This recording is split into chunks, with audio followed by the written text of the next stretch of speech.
O final da segunda temporada de Cangaço Novo não termina com uma explosão, não. Ele termina com olhares. O Baldo, no último episódio, não é o mesmo bancário ali perdido que chegou ali no sertão querendo entender quem era o seu pai biológico.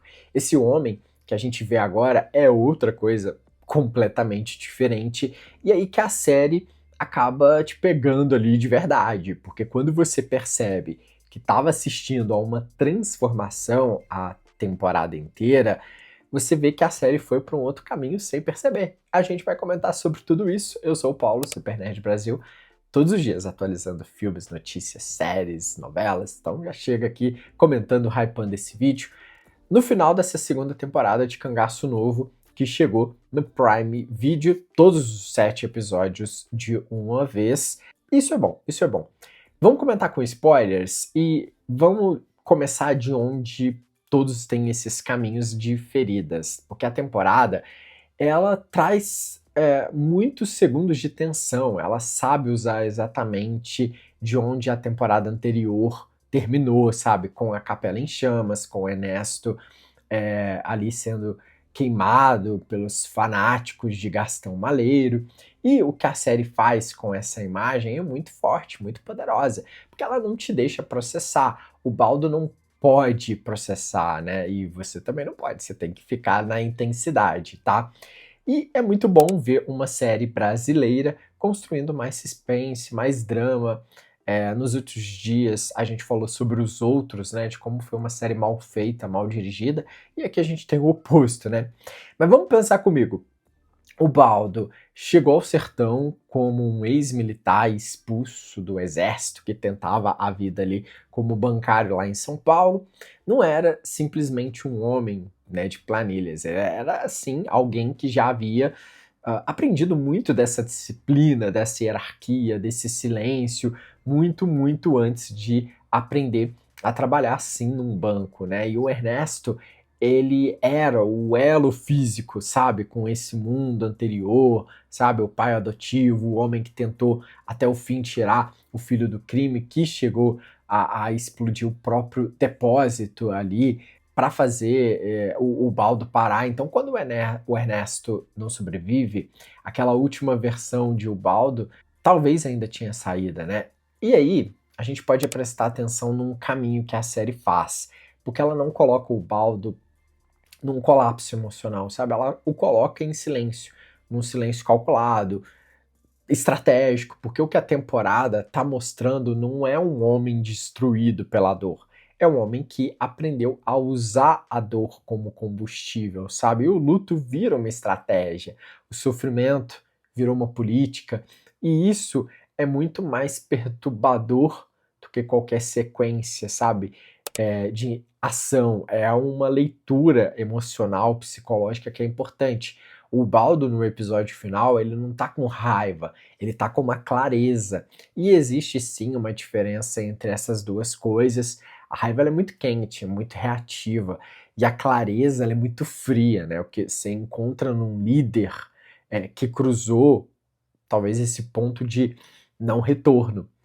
E é uma libertação, né? É muito forte. Ele tá preso dentro da identidade que o sertão acabou construindo para ele. E a série faz isso mesmo, de não celebrar isso, sabe?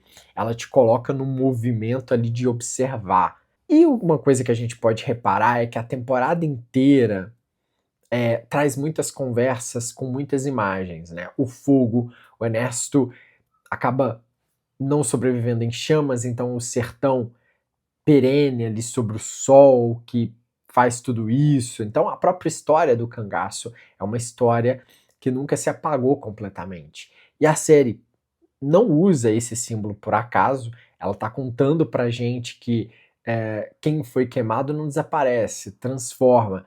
Então, isso não é uma coincidência, é a série contando esses caminhos, esses simbolismos pra gente de renascimento.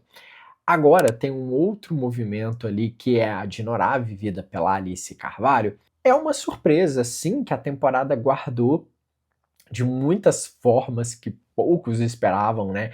A gente esperava a explosão, talvez, mas o temperamento vulcânico que era uma marca dela, faz o oposto, né? A série entrega, sim, explosão, mas também entrega um peso. A Dinorah tá movida por vingança e o problema com a vingança é que ela não tem nenhum freio, né? Você começa querendo acertar as contas com uma pessoa e termina ali em guerra com esse sistema inteiro.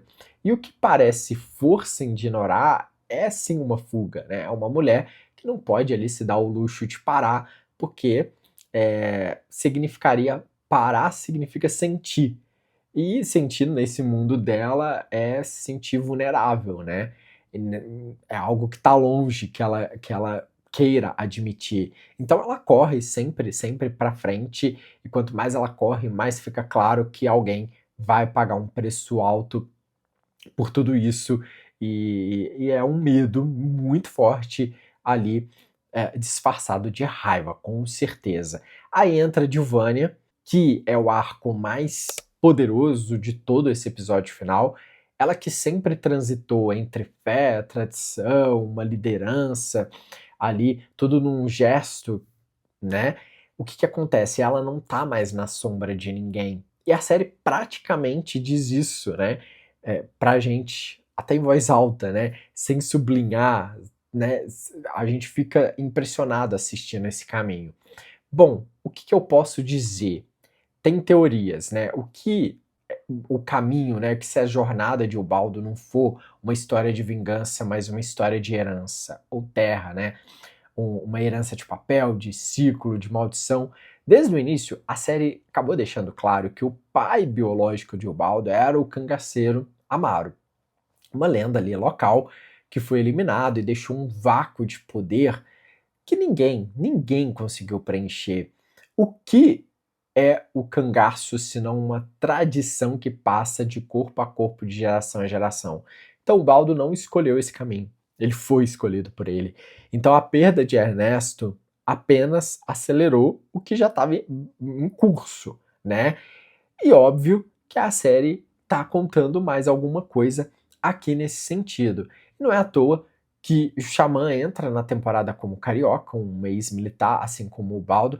Por favor, vamos suplicar pro Xamã parar de fazer papel de criminoso, pelo amor de Deus, eu acho que ele é um baita ator, e ele é mais que isso, né? É novela pra cá, é série pra cá, ou seja, eu acho que ele deveria dar um descanso na imagem e aceitar papéis diferentes, mas aqui ele foi bem, né? Ele chega de fora, os dois carregam sim um passado de disciplina e tal, e a série colocou um espelho mesmo ali dentro do próprio grupo de Ubaldo, né? E isso reflete muita coisa. Sendo honesto para vocês, a gente tenta traçar aqui nos vídeos muito comentário, tá? É achismo meu aqui, de tudo que eu penso assistindo, tudo que eu senti, análise psicológica e tal.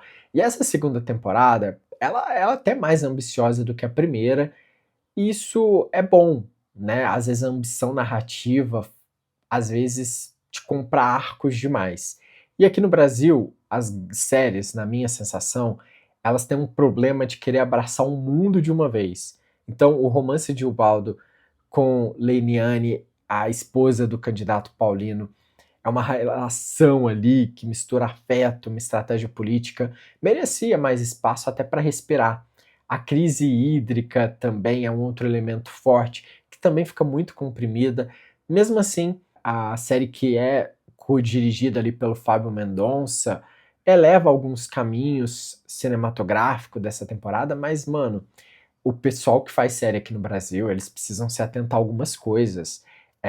Não acho que a gente tem que fazer igual o que vem lá de fora, mas a gente precisa entender que hoje, com o streaming, a gente vende um produto que precisa estar à altura do que os caras fazem lá fora. E isso eu não estou falando de dinheiro. A gente tem equipe boa para fazer isso. Então, acho que os roteiristas, eles se pecam demais em querendo abrir muitas coisas. Se a série é baseada num suspense, numa tensão, numa ação, para que fugir muito dessa base da série? Para que sair muito de querer inventar arcos paralelos com muito drama, com muito drama? Tem que ter drama? Tem, mas não pode fugir muito da base da série. Então eu acho que esse é um aviso para a galera que escreve série aqui no Brasil. porque acho que eles se perdem demais quando eles estão escrevendo textos, séries, enfim, que eles se melhorem, se aperfeiçoem mais e mais. Isso não é síndrome de vira-lata. Mas, enfim, a gente tem que falar também quando é ruim e quando é bom. Tem coisa boa e tem coisa muito ruim. Se inscreva por aqui, tamo junto e até a próxima.